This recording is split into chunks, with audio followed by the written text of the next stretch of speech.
जय हिंद, वंदे मातरम। स्वागत है आपका हमारे YouTube channel education with Verma में। आज का वीडियो बहुत ही इम्पोर्टेंट होने वाला है। इसमें आपके 2 से 3 नंबर पक्के होने वाले हैं, तो वीडियो को पूरा देखिए। चलिए देखते हैं क्या होते हैं वृद्धि। सोरेनसन के शब्दों में अभिवृद्धि से आशय शरीर तथा शारीरिक अंगों में भार तथा आकार की दृष्टि से वृद्धि होना है। ऐसी वृद्धि जिसका मापन संभव हो। ये किसने लिखा है? सोरेनसन ने लिखा हुआ है। अब आगे देखते हैं विकास क्या होता है। विकास स्किनर के अनुसार विकास जीव और उसके वातावरण की अंतःक्रिया का प्रतिफल है। ये किसने लिखा है? ये स्किनर ने लिखा है। परिभाषा नोट कर लीजिए, हो सकता है आपसे पूछ लिया जाए कि ये परिभाषा किसकी है।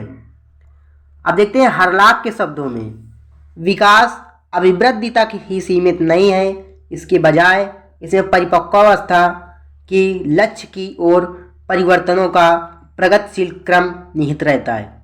विकास के परिणाम स्वरूप व्यक्ति में नवीन विशेषताएं और नवीन योग्यताएं प्रकट होती हैं। ये किसने लिखा है? ये लिखा है हमारा हरलाख जी ने लिखा है। अब आगे देखते हैं गैसल के शब्दों में क्या लिखा है इन्होंने। विकास प्रत्यय से अधिक है, इसे देखा, जांचा और किसी सीमा तक 3 प्रमुख दिशाओं शरीर अंक विश्लेषण, शरीर ज्ञान तथा व्यवहारात्मक में मापा जा सकता है। इस सब में व्यवहारिक संकेत ही सबसे अधिक विकासात्मक स्तर और विकासात्मक शक्तियों को व्यक्त करने का माध्यम है। आगे देखते हैं। अब देखो मेरी मोस्ट इम्पॉर्टेंट विकास क्रम में होने वाले परिवर्तन। क्या क्या विकास क्रम में परिवर्तन होते हैं? पहला होता है आकार परिवर्तन। आपने देखा होगा एक छोटा बच्चा होता है, उसमें क्या होता है? उसके आकार में परिवर्तन होता है। छोटे से एक वयस्क के रूप में परिवर्तित हो जाता है, अर्थात उसका आकार धीरे धीरे लगातार बढ़ता रहता है। आगे देखते हैं अंग प्रत्यंगों के अनुपात में परिवर्तन किस तरह से होता है। एक छोटा बच्चा होता है, उसके छोटे छोटे और कोमल हाथ होते हैं। जैसे वो बढ़ता है आगे, उसकी उम्र बढ़ती है, तो क्या होता है? उसके शरीर के जो भाग होते हैं, अंग होते हैं, उनमें क्या होता है? आकार में उनके वृद्धि होती है। इसके साथ ही कुछ चिन्हों का लोप हो जाता है। किस तरह से हो जाता है? जैसे छोटे बच्चे होते हैं, मुंह में उंगली डालते हैं, तो इस तरह से कुछ चिन्हों का लोप हो जाता है कि वो मुंह उंगली डालना बंद कर देते हैं। अब आगे देखते हैं नवीन चिन्हों का प्रकटीकरण क्या होता है।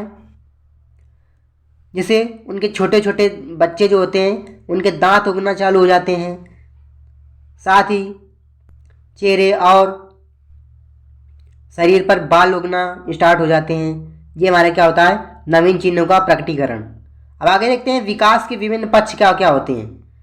शारीरिक विकास, बालक के विकास का अत्यंत महत्वपूर्ण पक्ष उसका शारीरिक विकास है। शैशवावस्था तथा बाल्यावस्था में तीव्र गति से शारीरिक विकास होता है, जबकि किशोरावस्था में शारीरिक विकास में स्थायित्व आने लगता है। आपसे पूछा जा सकता है कि तीव्र गति से शारीरिक विकास किस अवस्था में होता है, तो हो जाएगा हमारा शैशवावस्था और बाल्यावस्था में।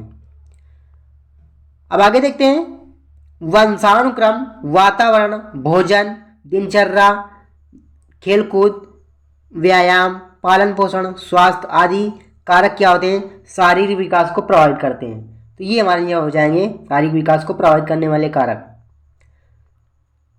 अब आगे देखते हैं मानसिक विकास। शैशवावस्था तथा बाल्यावस्था में मानसिक विकास अत्यंत तीव्र होता है। आपसे पूछा जा सकता है कि मानसिक विकास सबसे अधिक तीव्र कब किस अवस्था में होता है, तो शैशवावस्था और बाल्यावस्था हो जाएगा। जबकि किशोरावस्था में मानसिक शक्तियों में गुणात्मक उन्नयन अधिक होता है। वेरी मोस्ट इंपॉर्टेंट पॉइंट अब आगे देखने वाले हैं। ब्रूनर और पियाजे ने संज्ञानात्मक विकास के अपने अपने सिद्धांत प्रस्तुत किए हैं। अब देखते हैं पियाजे ने संज्ञानात्मक विकास की 4 प्रमुख विशेष अवस्थाएं बताई हैं। कौन कौन? एक संवेदी प्रेरक 0 से 2 वर्ष यानी जन्म से 2 वर्ष तक। दूसरी है पूर्व संक्रियात्मक अवस्था 2 वर्ष से 7 वर्ष तक। अब आगे आती है हमारी संक्रियात्मक अवस्था। यहाँ पर पूर्व नहीं होगा, यहाँ पर हो जाएगा हमारा केवल संक्रियात्मक अवस्था, यहाँ पर पूर्व नहीं होगा। संक्रियात्मक अवस्था हो जाएगी हमारी 7 से 11 वर्ष तक। अगला है औपचारिक संक्रियात्मक अवस्था, ये हो जाएगी हमारी 11 वर्ष से 15 वर्ष तक। आगे देखते हैं, ब्रूनर ने संज्ञानात्मक विकास की 3 अवस्थाएं बताई है। कौन कौन? एक क्रियात्मक, दूसरी प्रतिबिंबात्मक और तीसरी संकेतात्मक। आपसे पूछा जा सकता है ब्रूनर ने संज्ञानात्मक विकास की 3 अवस्थाएं कौन कौन सी बताई हैं, तो आप लोग नोट कर लीजिए। अब आगे देखते हैं संवेगात्मक विकास। आपसे पूछा जाएगा कि बताइए निम्न में से कौन कौन से संवेग हैं, तो भय, क्रोध, घृणा, वात्सल्य, करुणा, आश्चर्य आदि हमारे क्या हो जाएंगे? ये क्या हो जाएंगे? हमारे संवेग हो जाएंगे। यानी भय, क्रोध, घृणा, वात्सल्य, करुणा, आश्चर्य आदि क्या हो जाएंगे? हमारे प्रमुख स्रोत संवेग हो जाएंगे। अब आगे देखते हैं, शैशवावस्था में संवेगात्मक व्यवहार प्रायः अस्थिर होता है, जो बाल्यावस्था में स्थिरता की ओर अग्रसर होने लगता है। किशोरावस्था में क्या होता है? किशोरावस्था में संवेग प्रायः अधिक उग्र होते हैं, तभी किशोरावस्था को भय, तनाव और संघर्ष की अवस्था पर बताई गई है। तूफान एवं तनाव की अवस्था भी इसी को बताया गया है, किशोरावस्था को। अब आगे देखते हैं, वंशानुक्रम, स्वास्थ्य, मानसिक योग्यता, शारीरिक वातावरण आदि क्या होते हैं? संवेगात्मक विकास को प्रभावित करने वाले होते हैं। देखो हमने फिगर में दिखाया हुआ है कि कुछ बच्चे देखो इसमें हंस रहे हैं और कुछ बच्चे रो रहे हैं। अब आगे देखते हैं नैतिक विकास। क्या होता है नैतिक विकास? पियाजे ने नैतिक विकास के 3 स्तर क्रमशः नैतिक यथार्थता, नैतिक समानता, नैतिक सापेक्षता बताए हैं, जबकि कोहलबर्ग ने पूर्व परंपरागत, स्तर परंपरागत तथा उत्तर परंपरागत नामक 3 स्तरों में नैतिक विकास को बांटा है। तो आप लोग ये नोट कर लीजिए पॉइंट, कौन कौन से पॉइंट आपको हम बताते हैं। यहाँ पर जो दिया हुआ है, पियाजे ने नैतिक विकास को 3 चरणों में, 3 स्तरों में बांटा है, नैतिक यथार्थता, नैतिक समानता और नैतिक सापेक्षता। जबकि कोहलबर्ग ने कौन कौन से बताए हैं? पूर्व परंपरागत स्तर और परंपरागत स्तर और उत्तर परंपरागत स्तर। अब आगे देखते हैं, स्वास्थ्य, पारिवारिक स्थिति, समूह प्रभाव, धर्म प्रभाव, जनसंचार, मानसिक क्षमता जैसे विभिन्न कारकों से नैतिक विकास की प्रक्रिया क्या होती है? प्रभावित होती है। देखो हमने फिगर में दिखाया हुआ है कि आखिर नैतिक विकास किस तरह से एक टीचर अपने बच्चों को दे रही है, या फिर ये भी मान लें कि एक माँ अपने बच्चों को किस तरह से नैतिक विकास की शिक्षा देती है। आगे देखते हैं सामाजिक विकास। क्या होता है सामाजिक विकास? वंशानुक्रम, शारीरिक एवं मानसिक विकास का स्तर, संवेगात्मक परिपक्वता, परिवार का शैक्षिक, आर्थिक व सामाजिक स्तर, पड़ोस व समाज, विद्यालय तथा शिक्षक आदि बालक के सामाजिक विकास को प्रभावित करते हैं। आपसे पूछा जा सकता है सामाजिक विकास को प्रभावित करने वाले कारक कौन कौन से हैं, तो आपके लिए बहुत ही इम्पॉर्टेंट पॉइंट है, इसे आप नोट कर लीजिए। यहाँ से वंशानुक्रम, वातावरण, यहाँ से लगाकर यहाँ तक। अब आगे देखते हैं, आप लोग वीडियो को रोक रोक कर देख सकते हैं। वृद्धि और विकास को प्रभावित करने वाले कारक, very very most important question यहाँ से पूछता है, क्या हो जाएंगे?